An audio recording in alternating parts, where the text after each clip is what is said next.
Hi everyone, welcome back.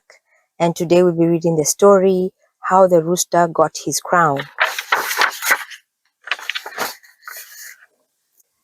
In the western lands of China, the Miao people have lived and farmed the rugged mountains since ancient times. Every evening at dusk, they gathered around the village storyteller to hear the legends and history of their people as the shadows lengthened across the sun-baked courtyard.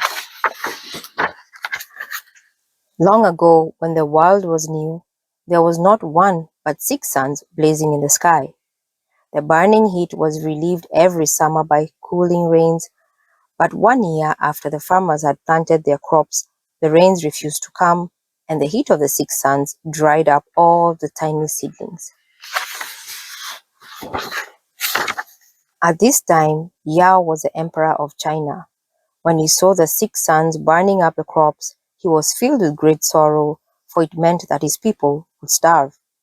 He called for a meeting of the 10 wise elders of the village to discuss what could be done to save the harvest.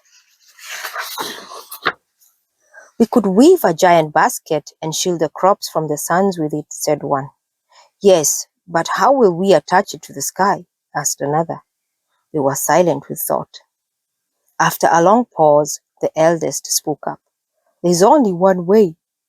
We'll shoot the suns out of the sky with arrows." The emperor, upon hearing this, immediately sent for the best archers in the kingdom. On the appointed day, Emperor Yao and the 10 wise elders gathered together with the villagers under the burning skies to watch the archers test their skill. With a great burst of energy, the archers shot their arrows high into the sky, only to watch sadly as the arrows fell back onto the parched earth. Time and again they shot in vain at the suns until the last arrow lay broken upon the ground. Humiliated, the archers bowed low before the emperor. "Our arrows cannot reach the suns, for they are too far." Once again, the emperor summoned the elders to a meeting. "We must act quickly, or our people will starve," he said. The eldest spoke up.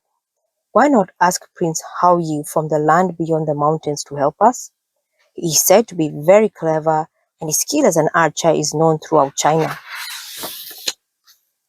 So Emperor Yao sent his couriers to the green lands beyond the mountains with a message begging the prince to help his people get rid of the suns.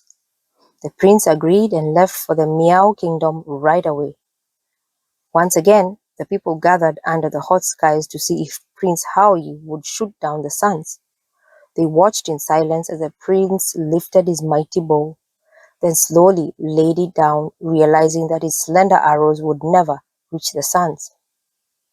As he turned to tell the emperor, he noticed the shining suns reflected in a pond and thought to himself, "It will be just the same to shoot them here."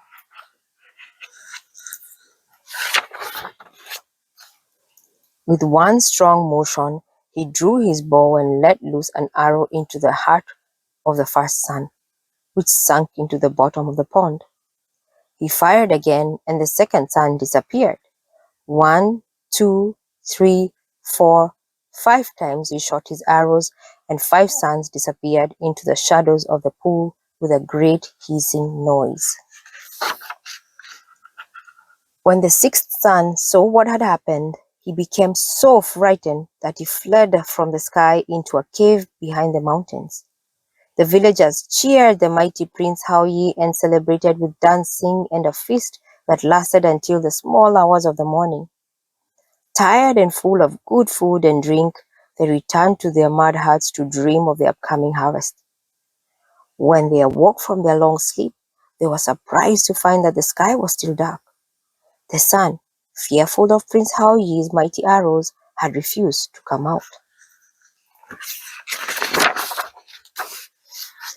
The 10 wise elders met quickly in the darkness.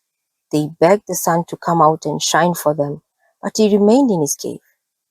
"Perhaps our voices aren't strong enough," said one. So they went and brought a tiger to the mouth of the cave. "Roar!" went the tiger, but the sun would not come out. The 10 wise elders met again. Perhaps the noise was too loud. Let's try a cow. So they went and fetched a cow to stand by the cave. Moo, said the cow. The sun, still frightened, would not come out. The 10 wise elders shook their heads, not knowing what to do. Just then, a small rooster, fat with ruffled feathers and a smooth shiny head, scooted out from one of the huts. "Cock-a-doodle-doo," he crowed.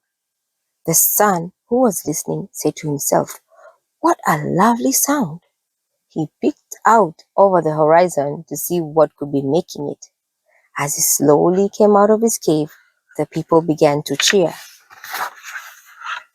The sixth son was so pleased that he came out all the way, spreading warmth and light onto the land.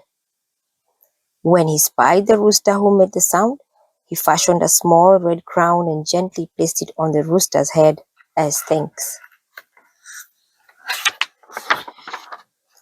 And to this day, in the western lands of China and all over the world, the rooster wears a red crown to call forth the sun.